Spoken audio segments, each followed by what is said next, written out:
Lois Frankel, you're recognized. First, just very quickly, Iran's proxies have been the cause of so much human suffering, not just in Israel, but around the world. Of course, Hamas was responsible for the attack on Israel. We see Hezbollah shooting rockets into Israel, but other parts of the world.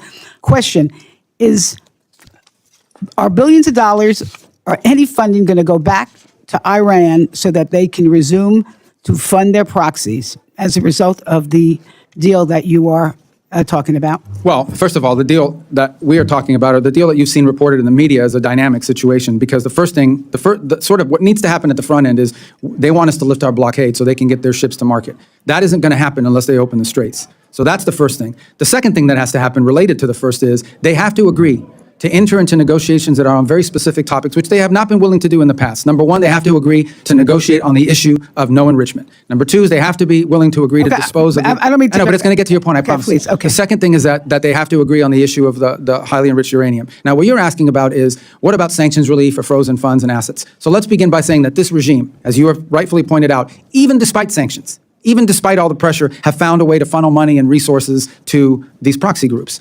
What's being discussed is, what do they get in exchange? What nuclear sanctions that have been on them do they get in exchange for compliance, for the if they comply with the reasons why those sanctions were put in the first place? All of that will be condition-based, meaning no, there's not going to be some sort of advanced signing bonus or good faith front. I mean, really, my question is the administration contemplating returning money to Iran so that they can continue to fund these proxies, all that are hurting millions of people? Yeah, well, if the money is going to fund the proxies, then it won't be returned to them, obviously. I think the question you're really asking is, what concessions are you willing to make in a negotiation? There are specific sanctions. Some of them are congressional, some of them are UN, and some of them are from the executive branch. But there are specific sanctions that are in place related directly to their nuclear program. All right, well, let me just... That's why they were put in place in the first place. We're taking back my time. I would just say this. I would urge this administration not to give money to Iran to continue the work of their proxies. But let me move right on, because I want to talk to you about what's actually happening at the State Department. USAID was dismantled. They did so much of the development work, humanitarian work around this world. You told us that the regional bureaus and embassies were going to do the work.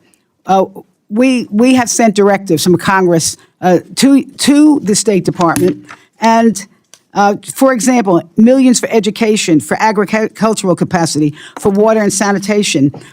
How would our directives getting to these regional bureaus and to the diplomats? And when you have 100 plus missing diplomats, who's getting our directives, and what are they doing with them? Well, first of all, I think 100-something missing, what you're saying is the unfilled ambassadorial posts. But every mission of the United States is staffed. If they don't have a Senate-confirmed ambassador, and we'd prefer to have Senate-confirmed ambassadors. Now, as you know, there's a process for doing that. Some of it's, I think we've only gotten like 100-something nominees in State Department through the Senate, and some that I think we need to pick up the pace in terms of appointing people to some of these posts. And believe me, I want that to happen. But I don't nominate them, so we have to work with the White House to get those names out there. Now, on your fundamental question is, what is the role the embassies and regionals bureau play? And I think the answer to that question can be found, again, I want to harken back to these global health MOUs with 32 countries, which is a conglomerate of different aid programs that are involved in helping with health, and it could include water projects.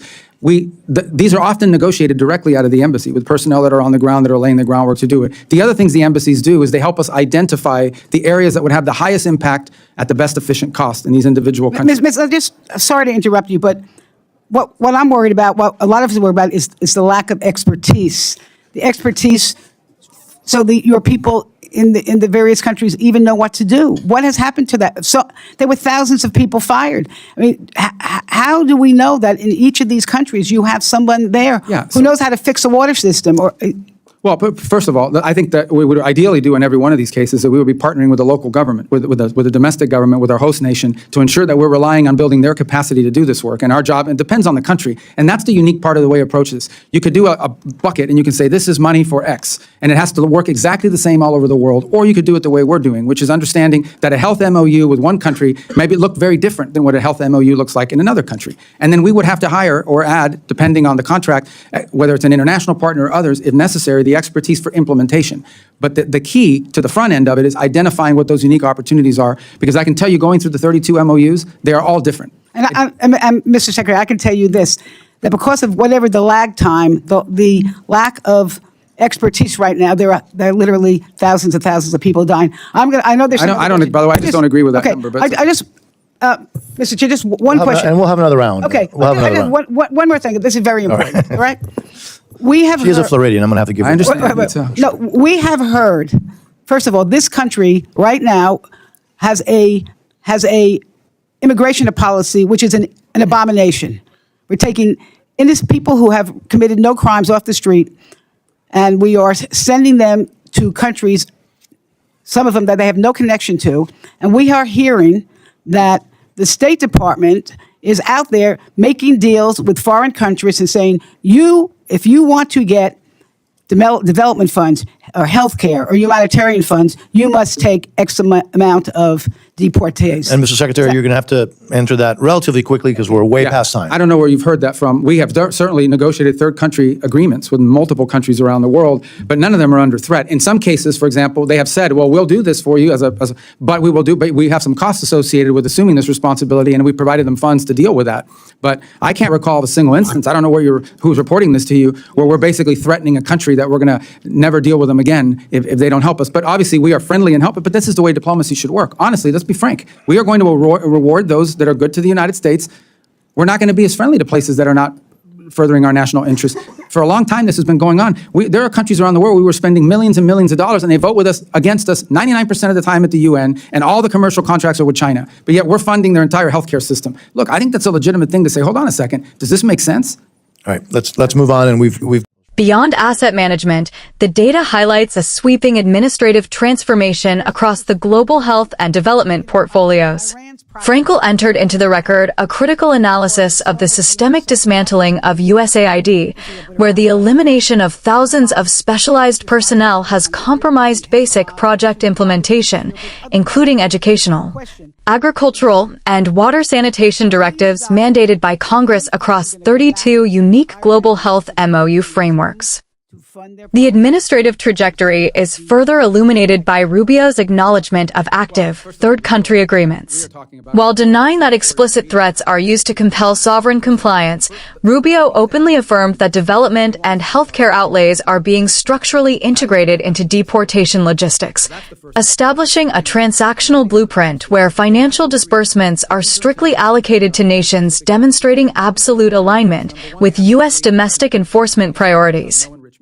They are substituting verified institutional expertise with transactional third country mandates, converting global health assistance into direct geopolitical leverage. Smash the like button, leave your rigorous data breakdown in the comments below, and subscribe to @WalterWhitePods right now.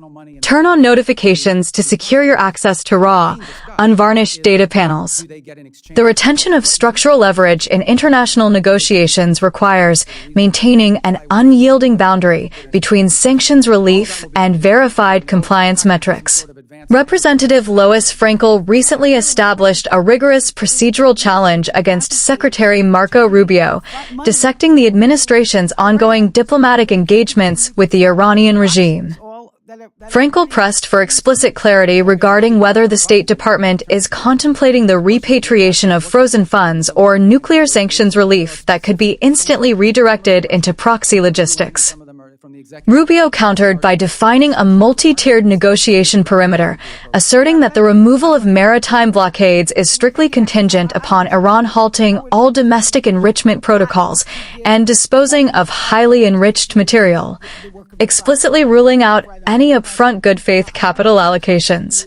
This institutional collision exposes an extraordinary background paradox. Representative Frankel is the ranking member of the National Security, Department of State, and Related Programs Appropriations Subcommittee, meaning she holds the literal purse strings for every dollar spent on U.S. soft power and global development. Secretary Rubio is managing an unprecedented concentration of authority as both Secretary of State and National Security Advisor. When Frankel cross-examines Rubio, it is a direct head-on collision between the legislative branch's constitutional power of the purse and an executive branch attempting to unilaterally consolidate and downsize foreign policy tools without congressional input.